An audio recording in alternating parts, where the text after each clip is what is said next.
Autobiography of a Yogi by Paramahamsa Yogananda.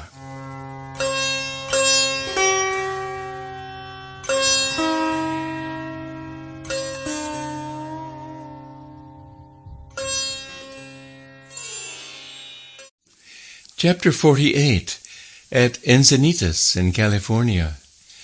A surprise, sir. During your absence abroad, we have had this Encinitas hermitage built. It is a welcome home gift. Sister Ganamata smilingly led me through a gate and up a tree-shaded walk.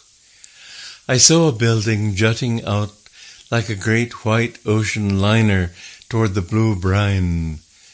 First speechlessly, then with ohs and ahs, finally with man's insufficient vocabulary of joy and gratitude, I examined the ashram. 16 unusually large rooms, each one charmingly appointed. The stately central hall, with immense ceiling-high windows, looks out on a united altar of grass, ocean, sky, a symphony in emerald, opal, and sapphire.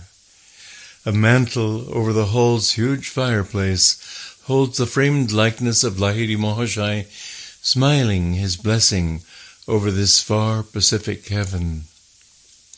Directly below the hall, built into the very bluff, 2 solitary meditation caves confront the infinities of sky and sea. Verandas, sunbathing nooks, acres of orchard, a eucalypti grove, flagstone paths leading through roses and lilies to quiet arbors, a long flight of stairs ending on an isolated beach, and the vast waters. Was dream ever more concrete? May the good and heroic and bountiful souls of the saints come here, reads a prayer for a dwelling from the Zenda Vesta, fastened on one of the hermitage doors.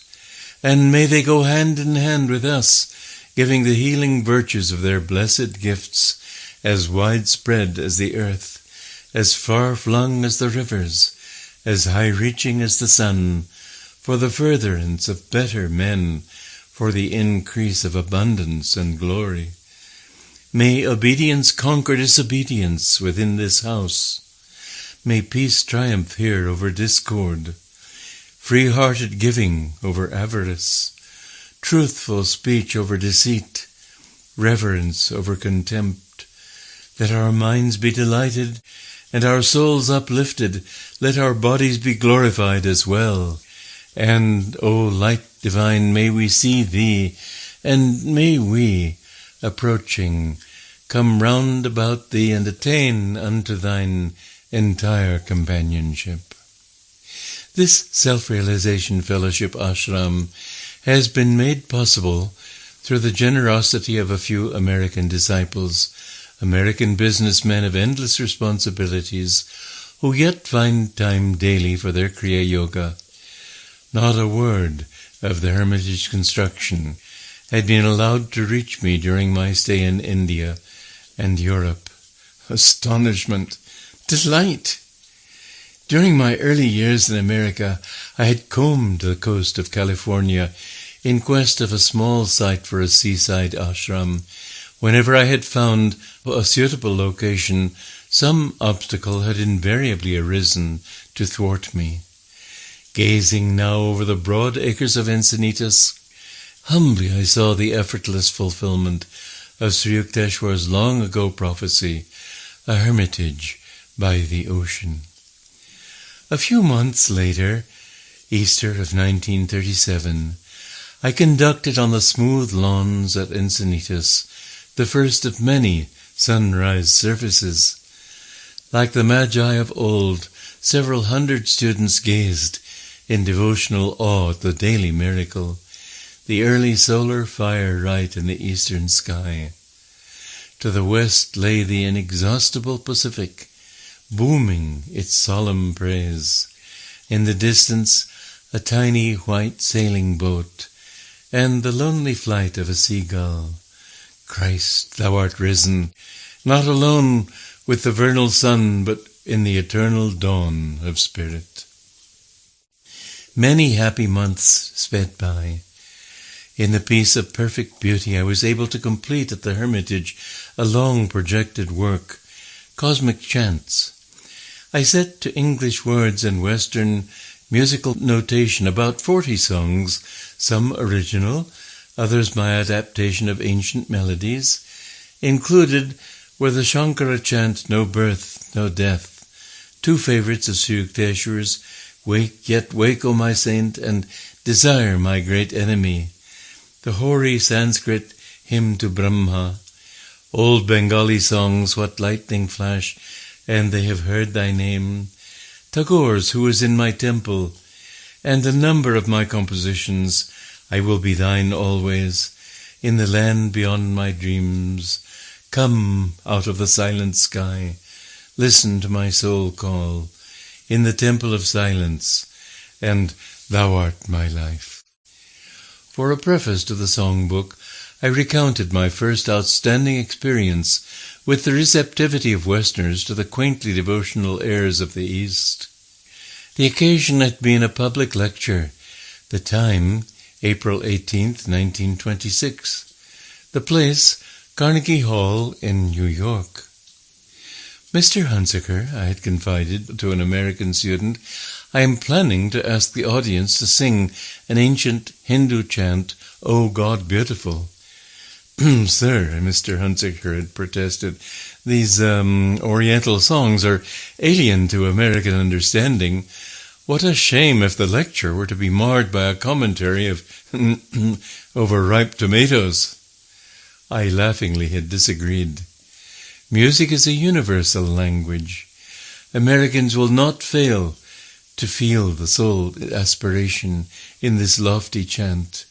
I translate here the words of Guru Nanak's song, O God beautiful, O God beautiful, O God beautiful, O God beautiful, in the forest thou art green, in the forest thou art green, in the mountain thou art high, in the mountain thou art high, in the river thou art restless, in the river thou art restless, in the ocean thou art grave, in the ocean thou art grave, to the serviceful thou art service, to the serviceful thou art service, to the lover thou art love, to the lover thou art love, to the sorrowful thou art sympathy,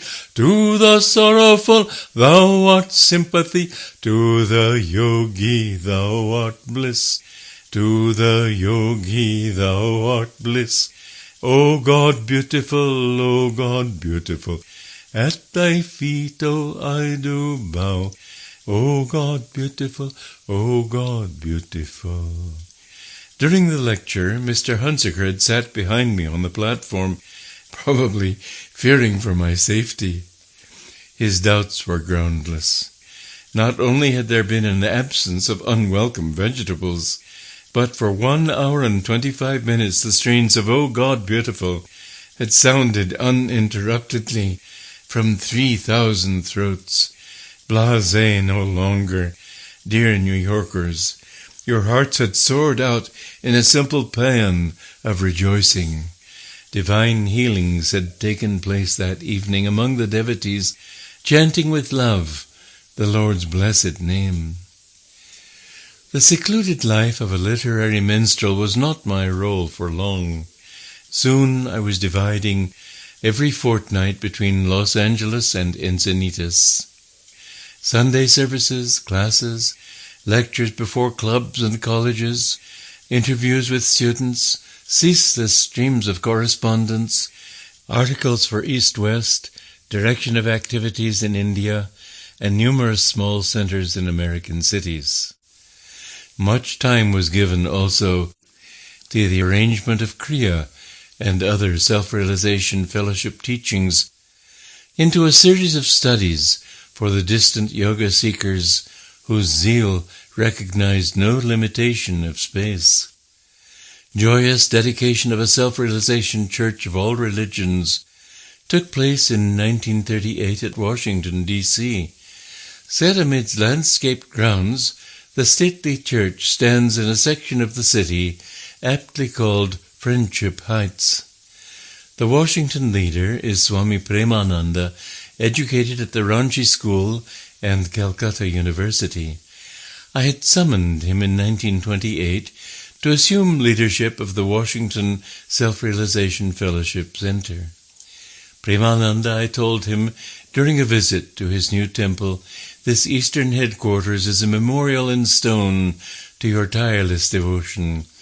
Here in the nation's capital, you have held aloft the light of Lahiri Mahashai's ideals. Premananda accompanied me from Washington for a brief visit to the Self-Realization Fellowship Center in Boston. What joy to see again the Kriya Yoga band who had remained steadfast since 1920. The Boston leader, Dr. M.W. Lewis, lodged my companion and myself in a modern, artistically decorated suite. "Sir," Dr. Lewis said to me, smiling, "during your early years in America, you stayed in this city in a single room with hot bath. I want you to know that Boston possesses some luxurious apartments." The shadows of approaching carnage were lengthening over the world. Already the acute ear might hear the frightful drums of war.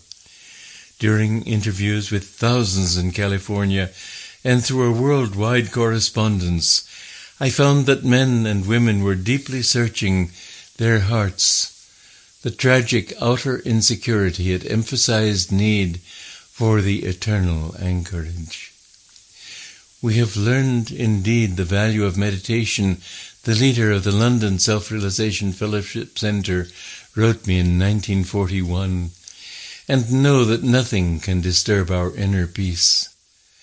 In the last few weeks during the meetings, we have heard air raid warnings and listened to the explosion of delayed action bombs, but our students still gather and thoroughly enjoy our beautiful service. Another letter reached me from war-torn England just before America entered the conflict. In nobly pathetic words, Dr. L. Cranmer Bing, noted editor of the Wisdom of the East series, wrote, quote, "When I read East-West, I realized how far apart we seemed to be, apparently living in two different worlds. Beauty, order, calm, and peace come to me from Los Angeles, sailing into port as a vessel laden with the blessings and comfort of the Holy Grail to a beleaguered city.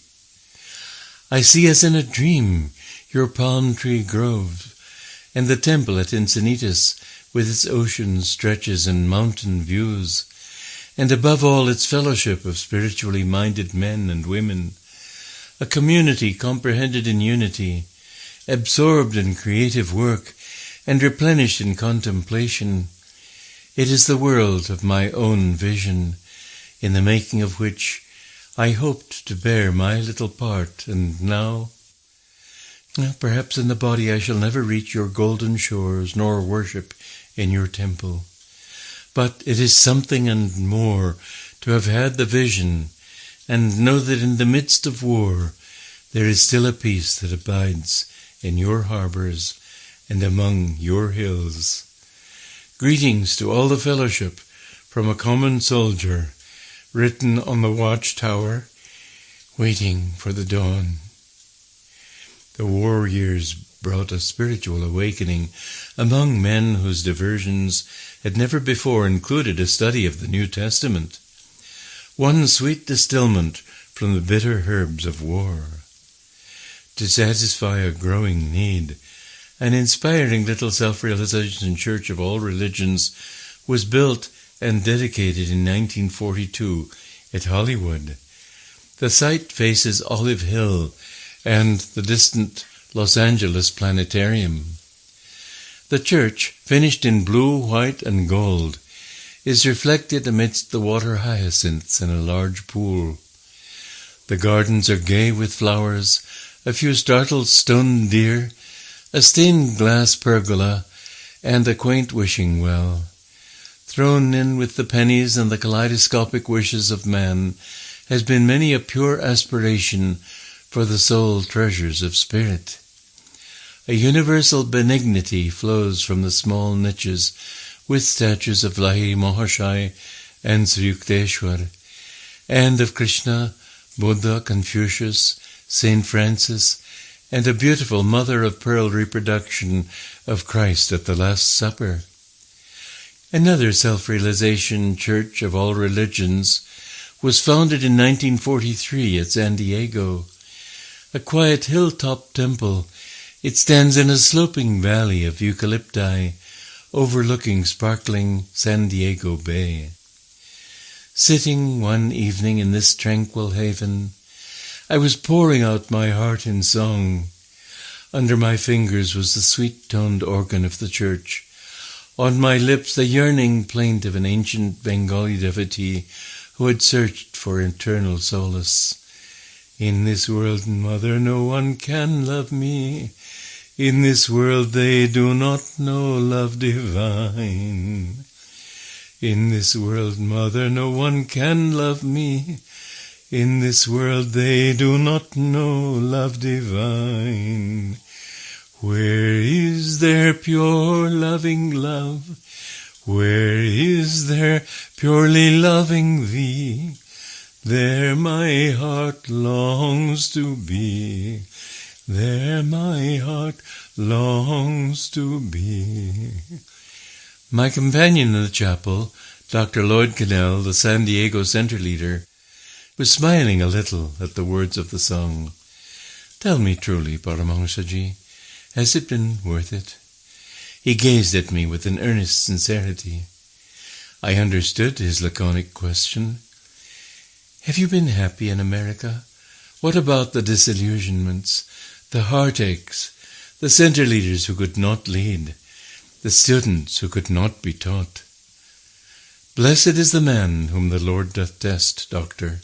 He has remembered now and then to put a burden on me. I thought then of all the faithful ones, of the love and devotion and understanding that lay in the heart of America.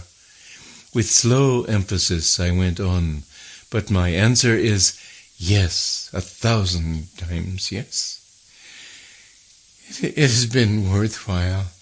It has been a constant inspiration, more than ever I dreamed, to see West and East brought closer in the only lasting bond, the spiritual.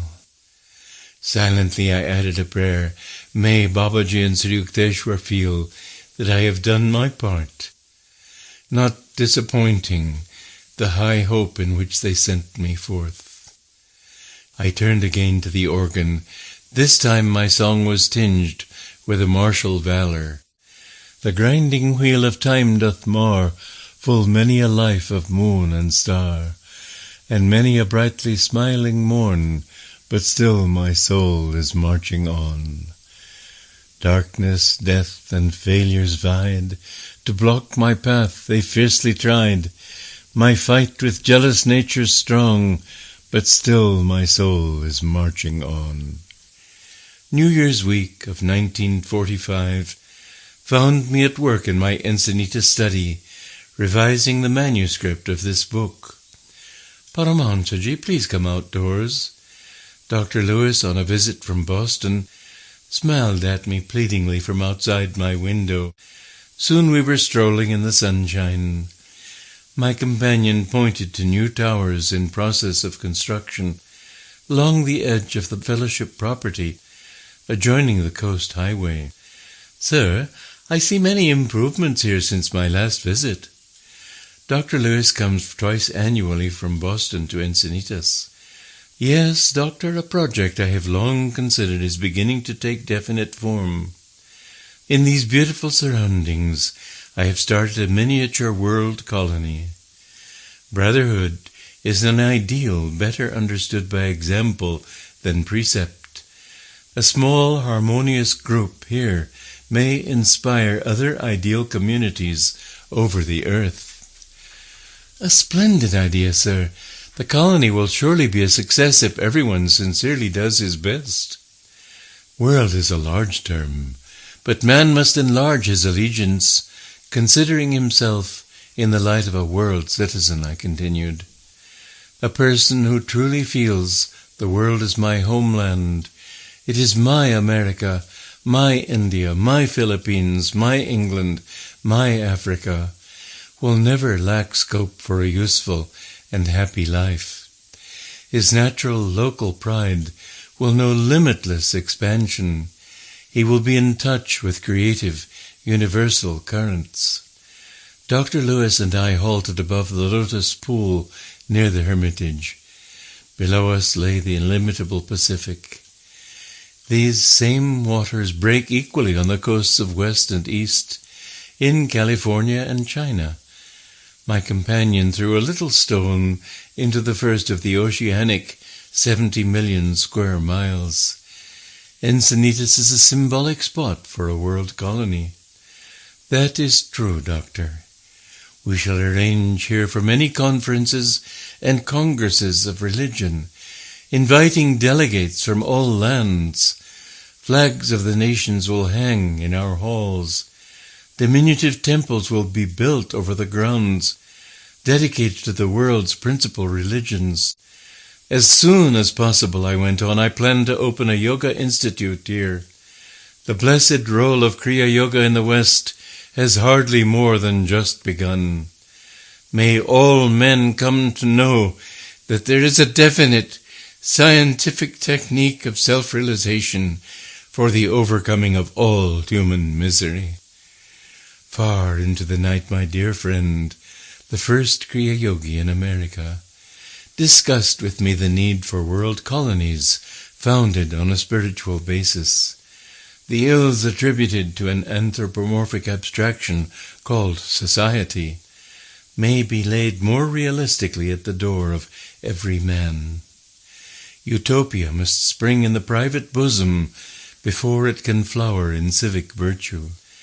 Man is a soul, not an institution. His inner reforms alone can lend permanence to outer ones. By stress on spiritual values, self-realization, a colony exemplifying world brotherhood is empowered to send inspiring vibrations far beyond its locale.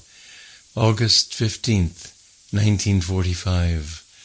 Close of Global War II.